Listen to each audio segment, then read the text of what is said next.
Good morning everyone, welcome to our channel. నేను మీ జాఫర్. మనకు ఈరోజు ఎలాంటి న్యూస్ పేపర్స్ అయితే రాలేదు, కానీ మనకు భవితలో వచ్చినటువంటి కరెంట్ అఫైర్స్ అండ్ విద్యా ఉద్యోగ సమాచారాన్ని అయితే తెలుసుకుందాము.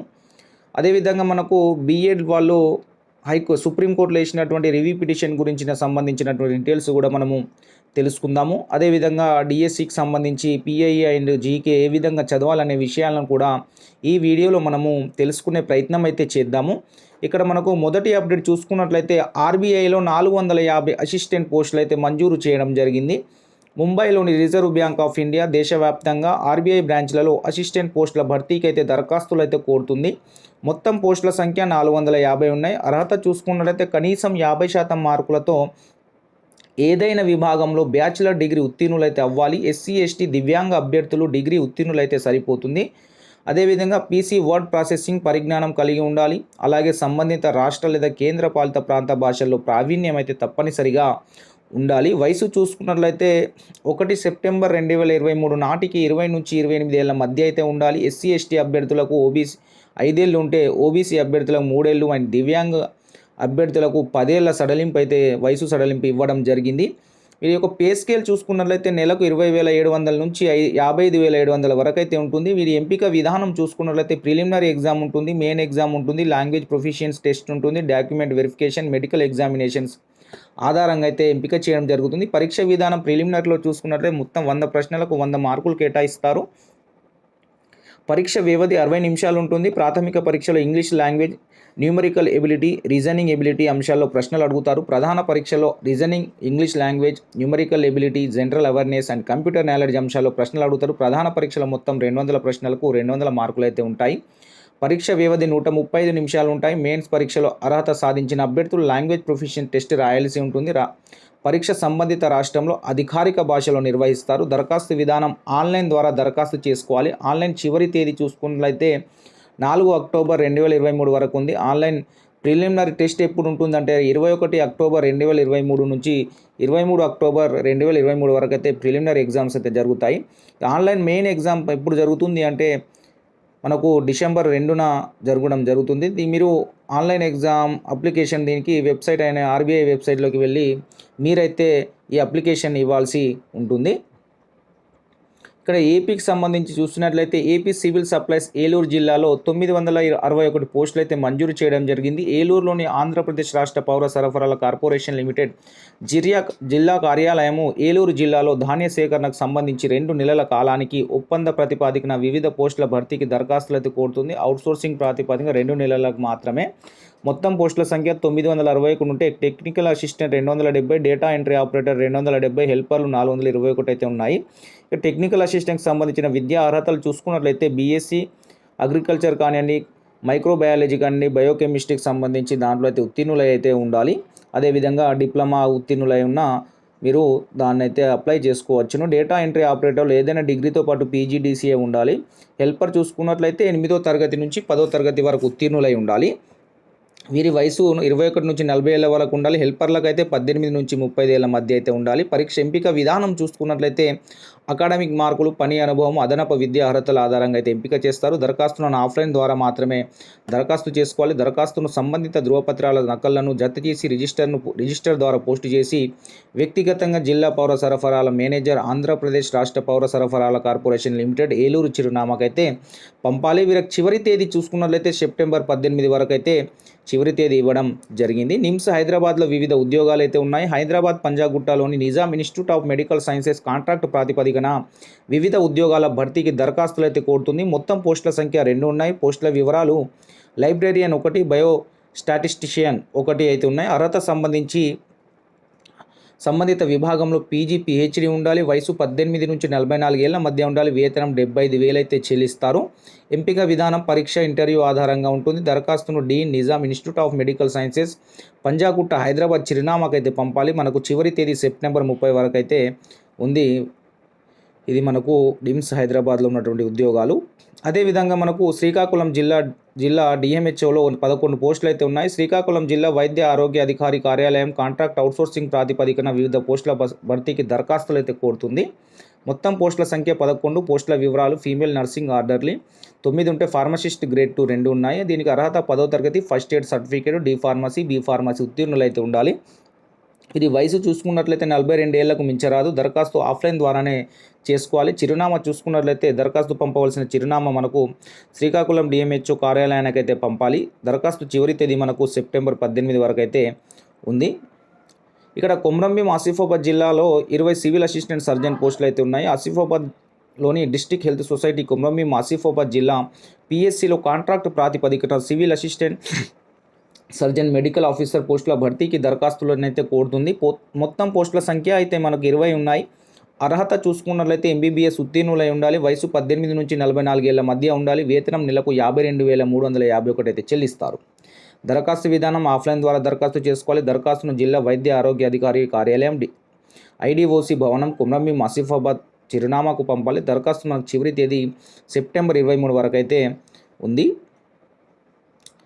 ఎన్హెచ్పిసిలో లిమిటెడ్లో 51 ఐటీఐ అప్రెంటిస్లు అయితే ఉన్నాయి. ఫరీదాబాద్లోని ఎన్హెచ్పిసి లిమిటెడ్ వివిధ ట్రేడ్లో ఐటీఐ అప్రెంటిస్షిప్ ట్రైనీ పోస్టుల భర్తీకి అయితే దరఖాస్తులు కోరుతుంది. మొత్తం పోస్టుల సంఖ్య 51 ఉంటే, దానిలో ట్రేడ్లు చూసుకున్నట్లయితే draft man and drafts man, mechanical, computer operating and programming assistant, secretarial assistant, stenographer, Hindi సంబంధించినటువంటి అయితే దాంట్లో ఖాళీలు ఉన్నాయి. అర్హత చూసుకున్నట్లయితే 10వ తరగతి సంబంధిత ట్రేడ్లో ఐటీఐ ఉండాలి. శిక్షణ వ్యవధి 1 సంవత్సరం ఉంటుంది.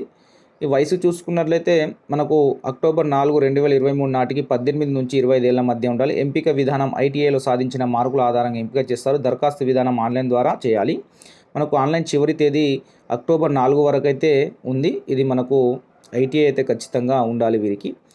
సదారన్ కమాండ్లో 24 సివిలియన్ పోస్టులు అయితే మంజూరు చేయడం జరిగింది. భారత ప్రభుత్వ రక్షణ రంగంలో భాగంగా ఉన్న హెచ్క్యూ సదారన్ కమాండ్ సివిలియన్ పోస్టులకు భర్తీకి దరఖాస్తులు అయితే కోరుతుంది. మొత్తం పోస్టుల సంఖ్య 24 ఉన్నాయి. పోస్టులు ఏంటి అంటే ఎంటీఎస్, కుక్ అండ్ వాషర్మ్యాన్ తదితరాలు ఉన్నాయి. విభాగాలు: మెసెంజర్, డాక్టరీ, గార్డనర్ అండ్ దానికి సంబంధించిన పోస్టులు అయితే ఉన్నాయి. వీరి యొక్క విద్యా అర్హత చూసుకున్నట్లయితే పోస్టును అనుసరించి మెట్రిక్యులేషన్ ఉత్తీర్ణులు అవ్వాలి. వయసు 18 నుంచి 25 ఏళ్ల మధ్య అయితే ఉంటుంది. వేతనం వీళ్ళకు 18,000 నుంచి 56,900 వరకు చెల్లిస్తారు. ఎంపిక విధానం: రాత పరీక్ష ఉంటుంది, స్కిల్ టెస్ట్ ఉంటుంది. షార్ట్ లిస్టింగ్ ఆధారంగా ఎంపిక చేయడం జరుగుతుంది. దరఖాస్తు మనకు స్టార్ట్ అయ్యే తేదీ ఏంటంటే సెప్టెంబర్ 19 నుండి అయితే ఈ అప్లికేషన్ అయితే స్టార్ట్ అయితే అవుతుంది. ఇక్కడ మనకు ఇది వచ్చినటువంటి ఉద్యోగ సమాచారము. అదేవిధంగా మనకు కొన్ని కరెంట్ అఫైర్స్ అయితే ఇవ్వడం జరిగింది. దాన్ని కూడా మనము తెలుసుకునే ప్రయత్నం చేద్దాము. ఇక్కడ తెలుసుకునే ముందు చిన్న ఇన్ఫర్మేషన్ ఏంటంటే, బీఎడ్ వాళ్ళు సుప్రీంకోర్టులో రివ్యూ పిటిషన్ వేయడం అయితే జరిగింది. ఈ రివ్యూ పిటిషన్ని సుప్రీంకోర్టు అయితే స్వీకరించడం జరిగింది, యాక్సెప్ట్ అయితే చేసింది. అది ఎప్పుడు హియరింగ్కి వస్తుంది, ఎలాంటి తీర్పు వస్తుంది అనేది మాత్రము వేచి చూడాల్సిన అవసరం అయితే ఉంది. ఈ బీఎడ్ వాళ్ళు ఏమని కేసు చేశారంటే, ఎన్సిటీ వాళ్ళు ఎస్జిటికి బీఎడ్ వాళ్ళు ఎలిజిబుల్ అంటేనే మేము బీఎడ్ చేశాము, ఇప్పుడు మేము చేసి యూజ్ లేదు కదా అనే ఒక పాయింట్ని తీసుకొని సుప్రీంకోర్టులో ఈ కేసుని అయితే వేయడం జరిగింది. ఫర్దర్గా నెక్స్ట్ ఫ్యూచర్లో ఏం జరుగుతుందో మనమైతే సుప్రీంకోర్టు తీర్పుని బట్టే ఉంటుంది. కాబట్టి సుప్రీంకోర్టే తీర్పు ఇచ్చింది, మళ్ళీ సుప్రీంకోర్టు ఈ కేసుని అయితే స్వీకరించడం జరిగింది. కాబట్టి తీర్పు ఏ విధంగా ఉంటుందనేది అయితే కొద్దిగా మనకు ఎలాంటి గెస్ అయితే చేయలేకపోతున్నాము. కానీ పిటిషన్ వేసింది బీఎడ్ అభ్యర్థులు వేశారు, ఎన్సిటీ మాత్రం వేయలేదు. ఈ బీఎడ్ అభ్యర్థులు వాళ్ళు ఇచ్చిన తీర్పు మీద రివ్యూ పిటిషన్ వేయడం అయితే జరిగింది. మనకు ఎలాంటి తీర్పు వస్తుందనేది ఫ్యూచర్లో తెలుస్తుంది. ఇప్పుడైతే ఇంకా హియరింగ్ అయితే రాలేదు. అది హియరింగ్ ఎప్పుడు వస్తుంది అనేది కూడా మనకి ఇంకా క్లారిటీ లేదు. హియరింగ్ అయితే వస్తుంది, వచ్చిన తర్వాత ఎలాంటి తీర్పు వస్తుందనే దాని మీద ఆధారపడి నెక్స్ట్ నోటిఫికేషన్లు అయితే ఉండడం అయితే జరుగుతుంది. అది బీఎడ్కి సంబంధించినటువంటి మన సుప్రీంకోర్టు కేసుకు సంబంధించి. ఇంకేమైనా అప్డేట్స్ ఉంటే మీకు మేము అందిస్తాం దానికి సంబంధించి. ఇక్కడ మీకు ఇంకోటి చెప్పాల్సిన విషయం ఏంటంటే, పిఐకి సంబంధించినటువంటి లైవ్ టెస్ట్లను అయితే మేము కండక్ట్ చేయడం జరుగుతుంది. దాని గురించి మీరు ఎలాంటి టెన్షన్ పడాల్సిన అవసరం లేదు. ఒక 2-3 డేస్లో మీకు పిఐకి సంబంధించిన లైవ్ టెస్ట్లను లెసన్ వైజ్ అయితే కండక్ట్ చేయడం అయితే జరుగుతుంది. కండక్ట్ చేసే ప్రయత్నం అయితే చేస్తాము. ఇక్కడ కరెంట్ అఫైర్స్ మనకు డిఎస్సిలో భాగంగా జీకే అండ్ కరెంట్ అఫైర్స్కి అయితే మనకు ఉండడం జరుగుతుంది. దాదాపుగా మనకు 10 మార్కులు జీకే అండ్ కరెంట్ అఫైర్స్కి ఉంటాయి. కాబట్టి జాగ్రత్తగా వాటిని చేయాలి మనము. కాబట్టి మనకు జీకే అండ్ కరెంట్ అఫైర్స్ డిఎస్సిలో ఎక్కువగా మనకు స్టాక్ జీకేతో పాటు కరెంట్ అఫైర్స్లో కూడా క్వశ్చన్లు వచ్చే అవకాశం ఉన్నాయి. కాబట్టి మనకు 6 months బిఫోర్ సంబంధించిన కరెంట్ అఫైర్స్ మీద అయితే మనకు అవగాహన ఉండాలి. కాబట్టి ఇక్కడ వచ్చినటువంటి కొన్ని కరెంట్ అఫైర్స్ని మనమైతే ఇక్కడ తెలుసుకునే ప్రయత్నం అయితే చేద్దాము. మలేరియాను గుర్తించే ఏఐ మైక్రోస్కోప్. దేశంలోనే మొట్టమొదటిసారిగా మలేరియాను గుర్తించే ఏఐ ఆధారిత మైక్రోస్కోప్ను ఒడిశాలోని మల్కాన్గిరి జిల్లా ప్రభుత్వ ఆసుపత్రిలో ప్రవేశపెట్టారు. ఈ మైక్రోస్కోప్ సేవల్ని సెప్టెంబర్ 13న ప్రారంభించడం జరిగింది. మలేరియాను క్లినికల్ అత్యంత ఖచ్చితత్వంతో గుర్తించేందుకు ఇది దోహదపడుతుంది. ఇది స్టార్టప్ ప్రోగ్రామ్ కింద ఐఐటి బాంబే సైంటిస్టులు అయితే ఈ ఏఐ మైక్రోస్కోప్ని అయితే తయారు చేయడం జరిగింది. ఇక్కడ మలేరియాలోని పి వివాక్స్ అండ్ కన్నాపి ఫలామ్ అండ్ కన్నాపి ఫాల్సిపారంతో వచ్చే వ్యాధి తీవ్రత ఎక్కువ. ఈ రెండింటి మధ్య తేడాను ఏఐ మైక్రోస్కోప్ సులభంగా గుర్తిస్తుందని అయితే చెప్పడం జరిగింది.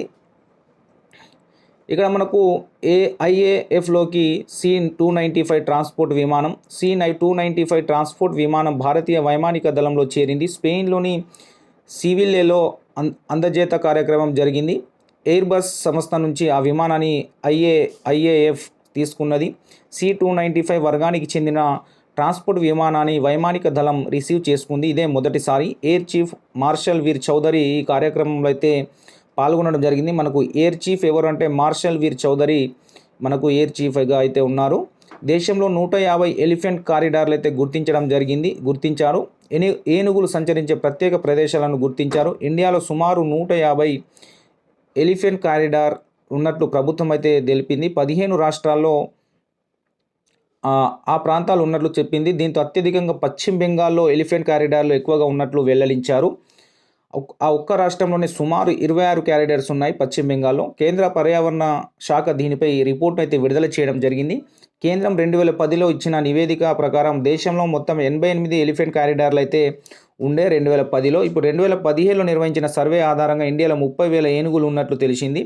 ప్రపంచవ్యాప్తంగా ఉన్న వాటి జనాభాలో అది 60% కావడం విశేషం. 150 ఎలిఫెంట్ కారిడార్లను గుర్తించేందుకు 2 ఏళ్ల సమయం పట్టిందట. ఇండియా నేపాల్ మధ్య 6 ట్రాన్స్ నేషనల్ కారిడార్లను అయితే ఉన్నట్లు కూడా తెలిసాయి మనకు. ఇండియా నేపాల్కి మధ్య 6 ట్రాన్స్ నేషనల్ కారిడార్లు అయితే ఉన్నట్లు కూడా తెలుస్తుంది మనకి ఇక్కడ. నెక్స్ట్ ఏంటంటే ఇక్కడ ఇస్రో అమెజాన్ వెబ్ సర్వీసెస్ ఒప్పందం అయితే జరిగింది. క్లౌడ్ కంప్యూటింగ్ ద్వారా స్పేస్ టెక్ సంబంధ నవకల్పనలకు ఊతమిచ్చేలా ISRO Indian national space promotion and authorisation centre Amazon web services అవగాహన ఒప్పందం అయితే కుదుర్చుకుంది. అంతరిక్ష పరిశోధనలకు సంబంధించి కొత్త ఆవిష్కరణలు చేసే దిశగా ఈ స్పేస్ స్టార్టప్లు, పరిశోధన సంస్థలు విద్యార్థులకు క్లౌడ్ టెక్నాలజీని అందుబాటులోకి అయితే ఉంచడానికి ఈ ఒప్పందం అయితే ఉపయోగపడుతుంది. హైబ్రిడ్ నానో పార్టికల్స్తో క్యాన్సర్ ఖతం చేయడం జరుగుతుందట. క్యాన్సర్కు అంతమొందించేందుకు Indian institute of science and సైంటిస్టులు సరికొత్త విధానాన్ని అయితే కనుగొన్నారు. ట్యూమర్లకు చికిత్స చేయడంలో ఇది గణనీయమైన ప్రభావం చూపుతుందని తాజా నివేదిక అయితే తెలిపింది. బంగారం, కాపర్, సల్ఫైడ్ నుంచి హైబ్రిడ్ నానో పార్టికల్స్ను పంపి క్యాన్సర్ కణాలని అంతం చేయవచ్చని, ధ్వని తరంగాలతో క్యాన్సర్ కణాలను గుర్తించవచ్చునని ACS applied nano materials general ప్రచురించడం జరిగింది. కాపర్ సల్ఫైడ్ నానో పార్టికల్స్తో క్యాన్సర్ గుర్తించవచ్చని, బంగారం నానో పార్టికల్స్తో క్యాన్సర్ కణాలని నశింపచేస్తామని గత పరిశోధనలో తేలింది. ఈ 2 పరిశోధనల్ని కలిపి హైబ్రిడ్ నానో పార్టికల్స్ అనే కొత్త విధానాన్ని సైంటిస్టులు అయితే రూపకల్పన చేయడం అయితే జరిగింది. ఇక్కడ సముద్ర గర్భాన్ని శోధించనున్న భారత్ అయితే సముద్ర గర్భాన్ని అయితే శోధించనుందట. సముద్ర గర్భాన్ని శోధించేందుకు భారత్ సన్నాహాలు అయితే చేస్తుంది. దీనికోసం 4,077 కోట్లను వ్యయం అయితే చేయనుంది. సముద్రయాన్ పేరిట మానవ సహిత సముద్రయాత్ర చేసేందుకు సమాయత్తం అయితే అవుతుంది. సముద్రయాన్లో భాగంగా నేషనల్ ఇన్స్టిట్యూట్ ఆఫ్ ఓషియన్ టెక్నాలజీకి చెందిన శాస్త్రవేత్తలు మత్స్య 6000 పేరిట మెర్సిబుల్ని స్వదేశీ పరిజ్ఞానంతో అభివృద్ధి చేస్తున్నారు. Design, testing, materials and certification and redundancy, standard operating procedure సహా అన్ని బాధ్యతల్ని NIOT శాస్త్రవేత్తలు తమ భుజాలపై అయితే వేసుకోవడం జరిగింది. వారి 2 ఏళ్ల కృషి ఫలితమే మత్స్య 6000 రూపుదిద్దుకుంది. ఇక్కడ వార్తల్లో ఉన్న కొందరు వ్యక్తుల పేర్లు చూసుకున్నట్లయితే అవార్డుల గురించి 12 మంది శాస్త్రవేత్తలకు శాంతి స్వరూప్ భట్నాగర్ అవార్డు అయితే రావడం జరిగింది. దేశంలో 12 మంది యువ శాస్త్రవేత్తలకు 2022 ఏడాదికి సంబంధించి శాంతి స్వరూప్ భట్నాగర్ అవార్డు అయితే పురస్కారాలకైతే ఎంపిక అవ్వడం జరిగింది. ఈ మేరకు council of scientific and industrial research September 11న ప్రకటించింది. 45 ఏళ్లలోపు ఉన్న శాస్త్రవేత్తలకు అందించే ఈ అవార్డు కింద 5 లక్షల నగదు అండ్ ప్రశంస పత్రం అయితే అందజేస్తారు. ఈ పురస్కారాల గ్రహీతలో హైదరాబాద్ నుంచి ప్రముఖ బయాలజిస్ట్ అయినటువంటి మద్దిక సుబ్బారెడ్డి కూడా ఎంపిక అవ్వడం జరిగింది. మన తెలంగాణ రాష్ట్రంలో హైదరాబాద్ నుంచి ప్రముఖ బయాలజిస్ట్ ఎవరైతే ఉన్నారో మద్దిక సుబ్బారెడ్డి గారు కూడా ఈ మన శాంతి స్వరూప్ భట్నాగర్ అవార్డుకి అయితే ఎంపిక కావడం అయితే జరిగింది. డాలి సృష్టికర్త ఇయాన్ విల్మట్ కన్నుమూత. క్లోనింగ్ నిపుణుడు బ్రిటన్ శాస్త్రవేత్త ఇయాన్ విల్మన్ కన్నుమూశారు. స్కాట్లాండ్లోని ఎడిన్బరో విశ్వవిద్యాలయం ఈ మేరకు సెప్టెంబర్ 11 ఒక ప్రకటన అయితే చేసింది. 1996లో క్లోనింగ్ పద్ధతిలో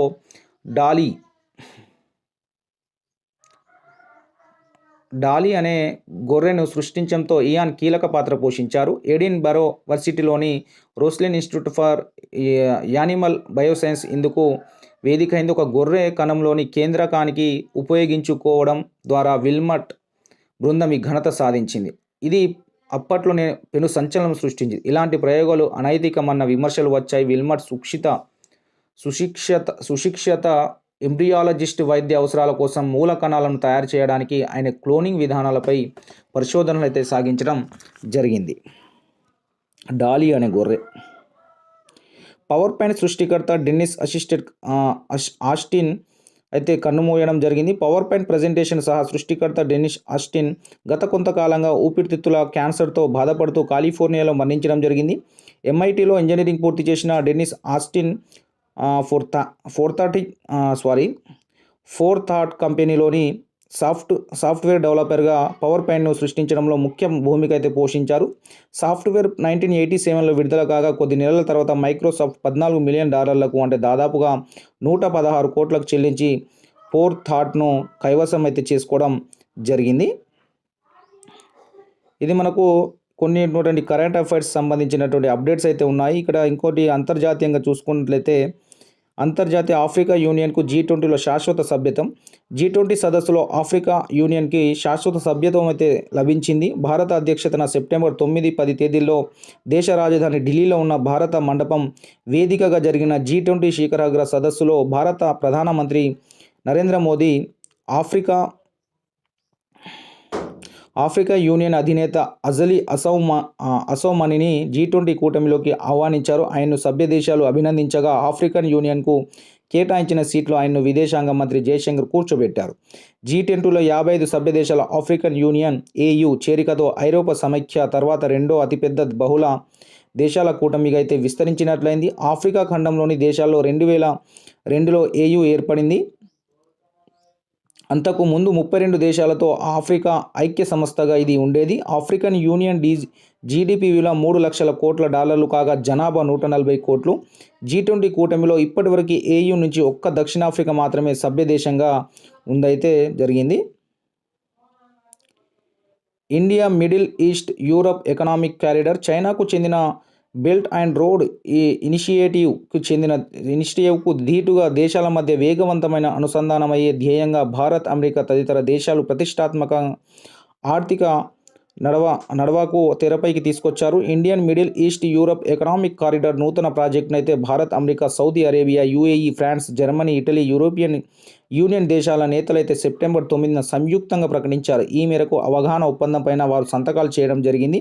ఈ corridor Asia, Arabian Gulf, Europe and మధ్య భౌతిక అనుసంధానం మాత్రమే కాదు, ఆర్థిక అనుసంధానం సైతం మరింత పెరుగుతుందని ఒక నిర్ణయానికి అయితే రావడం జరిగింది. ఇక క్రీడలకు సంబంధించినటువంటి కరెంట్ అఫైర్స్ ఇక్కడ చూసుకున్నట్లయితే US ఓపెన్ విజేతలుగా కోకో గాఫ్ అండ్ నోవాక్ జకోవిచ్ అయితే విజేతలుగా నిలవడం జరిగింది. అమెరికా యువ క్రీడాకారిణైన కోకో గాఫ్ US ఓపెన్ 2023 మహిళల సింగిల్స్ విజేతగా నిలిచింది. ఇక ఫైనల్లో బెలారస్ ఫ్లయర్ సబలెంకపై 2-6, 6-3, 6-2తో తేడా విజయంతో అయితే సాధించిన కోకో గాఫ్ తొలి గ్రాండ్ స్లామ్ను అయితే తన ఖాతాలో వేసుకుంది. ఇక పురుషుల సింగిల్స్లో సెర్బియా క్రీడాకారుడు నోవాక్ జకోవిచ్ రష్యన్ ఆటగాడు డానిజెల్ మెద్వదేవ్ పై గెలుపొందడం అయితే జరిగింది. మన జకోవిచ్ రష్యన్ ఆటగాడు అయినటువంటి డానీ ఝేల్ మెద్వెదేవ్పై గెలుపొందడం జరిగింది. ఈ విజయం నోవాక్ జకోవిచ్ అత్యధికంగా 24 గ్రాండ్ స్లామ్ల టైటిళ్లతో ప్రపంచంలో మొదటి స్థానంలో అయితే కొనసాగడం జరిగింది మన నోవాక్ జకోవిచ్. ఇది మనకు కరెంట్ అఫైర్స్కి సంబంధించింది. అదేవిధంగా మీరు కరెంట్ అఫైర్స్ అండ్ జీకే చదువుతున్నప్పుడు ఆ కరెంట్ అఫైర్స్కి సంబంధించిన స్టాక్ జీకే ఏముందనేది కూడా మీరు లింకప్గా చదివితే మీకు చాలా బెనిఫిట్గా అయితే ఉండే అవకాశం ఉంది. మీ యొక్క టైం టేబుల్లో కరెంట్ అఫైర్స్ అండ్ జీకేకి సంబంధించి ఒక గంట సేపు అయితే సమయాన్ని అయితే కేటాయించండి. మీరు పేపర్ చదువుతారా లేదా ఏదైనా ఒక మ్యాగజైన్ని ఫాలో అవుతారా అనేది చూసుకొని దానికి అనుగుణంగా మీ యొక్క టైం టేబుల్ని పెట్టుకొని మీరైతే చదివితే చాలా బెటర్గా మీకు మంచి స్కోర్ వచ్చే అవకాశం అయితే ఉంటుంది. మనకు నిపుణులు వచ్చినటువంటి దృష్టి జ్ఞానం సంక్లిష్ట నిర్మాణం సంబంధించి అయితే ఉంది. అది ఒకసారి మీరు చూసుకోండి. నెక్స్ట్ మనకు ఇక్కడ ఈనాడులో కొన్ని అప్డేట్స్ రావడం జరిగింది. నిన్న కరెంట్ అఫైర్స్కి సంబంధించినటువంటి కొన్ని అయితే ఇవ్వడం జరిగింది. అదేవిధంగా ఇక్కడ మ్యాథ్స్ మనకు దీంట్లో సైంటిస్టులకు సంబంధించినటువంటి పరమాణు నిర్మాణం రసాయన సంబంధానికి సంబంధించిన కొన్ని క్వశ్చన్స్కి అయితే ఇవ్వడం జరిగింది. అవి ఒకసారి మీరు చూసుకొని దీన్ని నేను గ్రూప్లో అయితే పెడతాను. అదేవిధంగా మీరు మనకు అదే ఈనాడులో ప్రతిభలో కొన్ని మ్యాథ్స్కి సంబంధించినటువంటి అయితే ప్రాబ్లమ్స్ అయితే ఇవ్వడం జరిగింది. ఇక్కడ మనకు నిష్పత్తి అనుపాతానికి సంబంధించిన లెక్కలు అయితే ఉన్నాయి. అవి ఒకసారి మీరు ప్రాక్టీస్ చేసుకోండి, మీకు యూజ్ అయ్యే అవకాశం ఉంటుంది. ఇక్కడ కొన్ని కరెంట్ అఫైర్స్ని చూసుకున్నట్లయితే ఎన్ఫోర్స్మెంట్ డైరెక్టర్ ఈడీకి కొత్త తాత్కాలిక అధిపతిగా ఆర్ఎస్ అధికారి రాహుల్ నవీన్ 2023 సెప్టెంబర్ 15న నియమితులయ్యడం అయితే జరిగింది. ఈయన పేరు ఏంటంటే ఈడీ కొత్త అధికారి ఎవరంటే రాహుల్ నవీన్. ఈయన సెప్టెంబర్ 15న నియమితులయ్యారు. ఈడీ డైరెక్టర్ సంజయ్ కుమార్ మిశ్రా పదవి కాలం ముగిసిన నేపథ్యంలో ఈ నియామకం అయితే జరిగింది. పూర్తి కాలపు డైరెక్టర్ను ఎంపిక చేసే వరకు లేదా తదుపరి ఉత్తర్వులు వెలువడే వరకు నవీన్ పదవిలో అయితే కొనసాగుతారు.